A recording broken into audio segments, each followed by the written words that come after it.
వేత్తి వేత్తి అసమ్మూఢ సహ, వాడే అసమ్మూఢుడు. ఈ పదం చాలా గొప్ప పదం అండి. అందుకనే ఈ 10వ అధ్యాయము చాలా టెక్నికల్ గా పదాలు పడతాయి ఇక్కడ.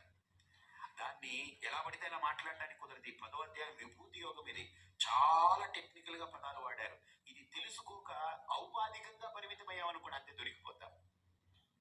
కృష్ణుణ్ణి ఉపాధిని చేసి మనం ఒక ఉపాధితో పరిమితమైతే ఇంకంతే రాక్షస బుద్ధి, అసుర బుద్ధి అవుతుంది.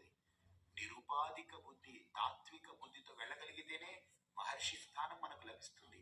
ఆయన అదే కోరుకుంటున్నాడు. ఆయన ఇక్కడ అసమ్మూఢ సమర్థ్యేషు సర్వ పాపై ప్రముచ్యతే.